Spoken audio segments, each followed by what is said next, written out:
Welcome to POV Stories. Sit with this one. You don't remember the last time she was really there. Not physically. Physically, she's been right beside you, same bed, same table, same couch on Sunday evenings with the TV on and the lamp making everything look warmer than it is. She's been present in every way that shows up in a photograph. But photographs don't capture the thing you've been trying to name for the better part of 8 months. The thing that sits in the room with you both and never gets mentioned. You've been trying to name it since March. It started with small things.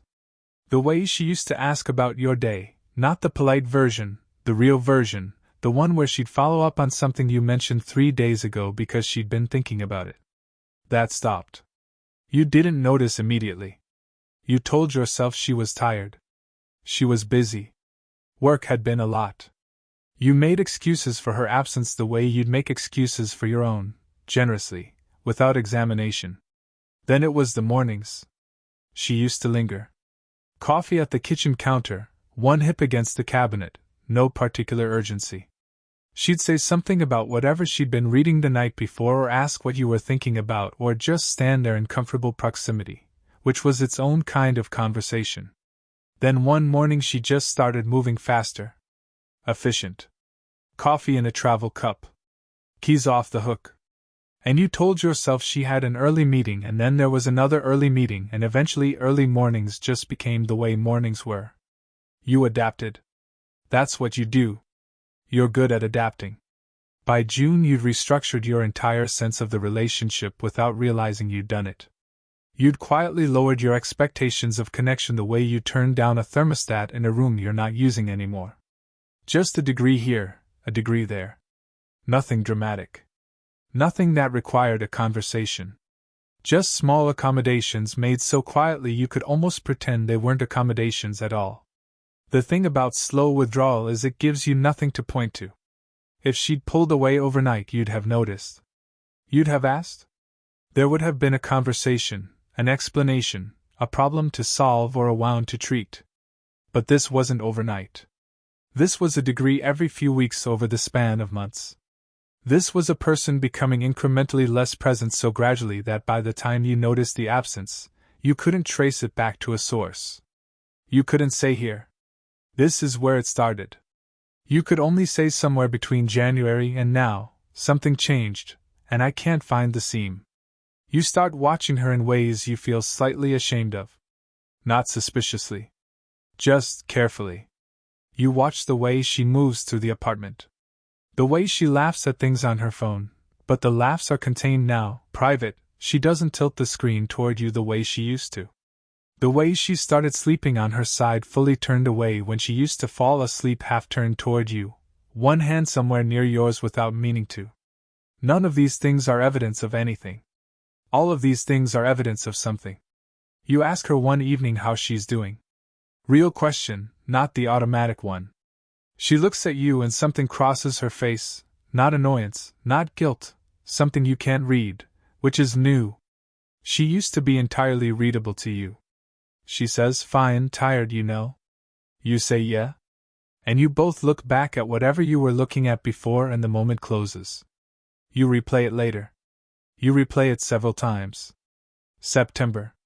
A dinner with friends where she's fully herself, laughing easily, telling a story you haven't heard before, touching your arm once in the way she always used to.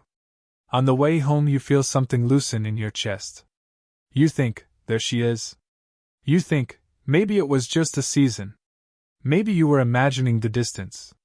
You fall asleep with something lighter in you. The next morning she's back behind the glass. You start thinking in metaphors because the reality is too shapeless to hold directly. You think of it as a signal going in and out. You think of it as tide. You think of it as a city you used to have a map of and now the streets keep moving. You try every frame and none of them make it easier to carry. You don't fight. That's almost the worst part. Couples who fight are couples who still believe the other person might change their mind. You're not fighting. You're being careful with each other. Considerate. Polite in a way that was never how you were. Politeness is what happens when the intimacy has vacated and something has to fill the space it left. You say of course and whatever works for you and don't worry about it, and every reasonable, accommodating thing you say is a small white flag you're not ready to call a white flag yet. October. She makes dinner. Something she hasn't made in a long time, something from the beginning, a recipe she found in the first year. You eat together at the table with the candles lit, and the conversation is easy and warm, and you think this is what it was. And you don't say anything about the past months because you're afraid that naming them will make them more real than the evening currently is. But the evening ends. And the next day she's already going when you wake up. Here's what nobody tells you about the end of a relationship that ends like this. There's no moment. There is no scene. There's no door-slamming revelation or devastating confession or clean bright line you can stand on one side of. There's just a long corridor of ordinary days in which the person you love is gradually, incrementally, without malice or announcement, becoming someone who used to love you back. And you keep walking the corridor because stopping feels like giving up, and giving up feels like causing the very thing you're trying to prevent. November. She sits down across from you one Sunday morning. The TV is off. Her coffee is on the table. She looks at you with an expression you've never seen on her face before, and you understand, before she says anything, that the conversation you've been not having for 8 months is about to happen. She doesn't say "I fell out of love with you." She says something more honest and harder to argue with. She says "I've been gone for a while, and I didn't know how to come back, and I think maybe I stopped trying, and I'm sorry because you deserve to know that while it was happening instead of after." You sit with that. You sit with that for a long time. The thing that stays with you, not the grief, not the logistics of untangling a shared life, not the particular pain of dividing things you chose together. The thing that really stays is the realization that you knew. You knew in March.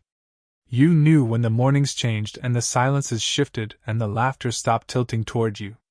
You knew, and you made it small enough to live with because the alternative was a conversation that would make it real. She didn't leave. She left slowly, in the way glaciers move, imperceptibly, constantly, and by the time you notice the landscape has already changed. And you stayed in the same place watching it change, hoping that if you just held still long enough the ice would find its way back. It doesn't. Ice doesn't work that way. And neither, it turns out, does this. What you carry forward isn't bitterness. It's something more useful. The understanding that love requires more than presence. That showing up physically is the minimum, not the proof. That the real question in any relationship isn't "Are you here?" but "Are you arriving?"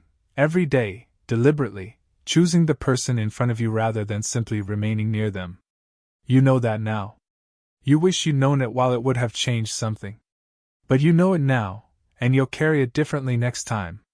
You'll notice sooner. You'll name it sooner.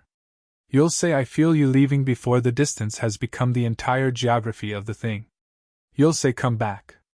While there's still something to come back to. If this story sat with you the way it sat with me writing it, if you've felt the distance you couldn't name or been the ones slowly arriving less, subscribe to POV Stories. Every story here is written to find the thing you haven't had words for yet. The next one is already waiting for you.